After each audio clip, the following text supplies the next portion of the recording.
রাধে রাধে। সুধী ভক্তবৃন্দ, আপনাদের সবাকার চরণে জানাই আমার ভক্তিপূর্ণ প্রণাম। আজকে আমরা জেনে নেব সবচেয়ে আশ্চর্য জিনিস কি। এই জগতে সবচেয়ে আশ্চর্যজনক হলো আমাদের মৃত্যু। সেই প্রসঙ্গে মহাভারতের বনপর্বে বলেছেন 313 এবং 116তে বলছেন, অহনি অহনি ভূতানি গচ্ছন্তি ইহ জমালয়ম শেষাবস্থা স্থাবরমিচ্ছন্তি কিম আশ্চর্য অতঃপরম।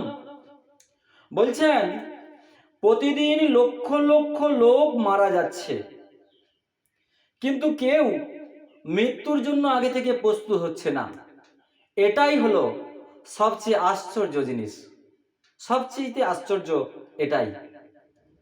কিরকম? আমরা মানুষ সমস্ত কর্মের জন্য আগে থেকে প্রস্তুত নেই, কিন্তু মৃত্যুর জন্য কেউ আগে থেকে প্রস্তুত নেই না। নেই কি? আমাদের যে একদিন মৃত্যু অবধারিত হবেই, মৃত্যু যে অবধারিত, এটা আমরা কেউ কখনোই ভেবেই দেখিনি। ভাবছি ও মরছে মরুক, আমি অনেকদিন বেঁচে থাকবো, আমি অনেক কিছু ভোগ করব, ভোগ বাসনা মনের মধ্যে আছে। হ্যাঁ, উদাহরণস্বরূপ বলা হয়েছে কিরকম, দেখুন কসাইখানায় যখন কোনো ছাগলকে কেটে তার চামড়া ছাড়িয়ে তাকে উল্টো করে ঝুলিয়ে দেওয়া হয়, দেখেছেন অবশ্যই। তো পাশে থাকা বাঁধা অবস্থায় আরেকটি ছাগল, সে তখন কি করে? সে দাঁড়িয়ে দাঁড়িয়ে ওই কাঁঠাল পাতা চিবায়। আমাদের মানুষদের ঠিক সেই অবস্থা হয়েছে, তাই নয় বলুন? আমরা দেখছি চোখের সামনে কত যন্ত্রণা, কত কষ্ট পেয়ে মানুষ প্রতিনিয়ত মারা যাচ্ছে, কিন্তু তবু এই বেঁচে থাকা অবস্থায় আমাদের কি করা কর্তব্য? আমাদেরও তো একদিন মৃত্যু হবেই, এর জন্য আমরা কেউ প্রস্তুতি নিচ্ছি না। কেন ওই ছাগলটা কোনো প্রস্তুতি নিল না? কেন? কারণ ওর কোনো বিবেক, কোনো মনুষ্যত্ব নেই। ছাগলের মনুষ্যত্ব যে, ছাগল কি মানুষ যে তার বিবেক থাকবে?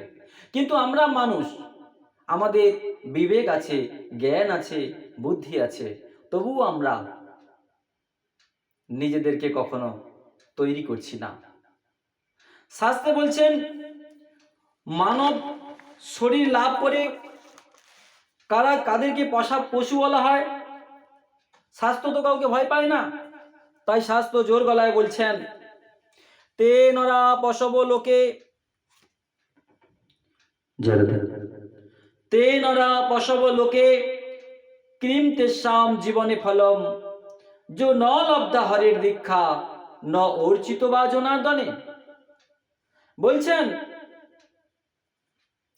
যে মানুষ বৈষ্ণব দীক্ষা নিল না, বা বৈষ্ণব দীক্ষা নিয়েও নিজেকে ভগবত সেবায় নিয়োজিত করলো না, তারাই পশু, তারাই পশু।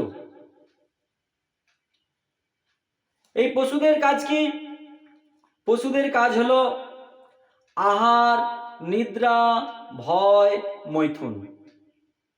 হ্যাঁ, মানুষের বেলাও ঠিক তাই। পশুরাও ঘুমায়, পশুরাও খায়, পশুরাও বংশ বিস্তার করে, মানুষ ঠিক একই কর্ম করে। কিন্তু তাহলেও মানুষের একটি বিশেষ কর্ম আছে, বিশেষ জ্ঞান আছে, যা হলো বিবেক বা বৈরাগ্য। সেই বৈরাগ্যের দ্বারা মানুষ বিচার বোধ করতে পারেন, যেটা পশুদের করার ক্ষমতা নাই। তাই আমরা মানব জাতি, আমাদের সকলের কর্তব্য সেই মৃত্যু, জন্ম যখন হয়েছে মৃত্যু একদিন হবেই, কিন্তু মরবার পূর্বে আমাদের কর্তব্য আমরা সকলেই ভগবানের চরণে নিজেদেরকে সমর্পণ করি, কিন্তু তার জন্য আমরা কেউ প্রস্তুতি নিচ্ছি না। তাই শাস্ত্র বলছেন যারা মনুষ্য দেহ পেয়ে নিজেকে ভগবত সেবায় নিয়োজিত করলো না, তারা পশু পশু পশু। একদিন তাদের মৃত্যু হবেই হবে, এর জন্য আমরা কোনো প্রস্তুতি নিচ্ছি না। এই প্রশ্নটা ছিল যমরাজের, আর উত্তর দিচ্ছেন যুধিষ্ঠির মহারাজ। যুধিষ্ঠির মহারাজ উত্তর দিচ্ছি বলছেন, সব থেকে আশ্চর্য জিনিস হলো মৃত্যু। জয় শ্রী রাধে।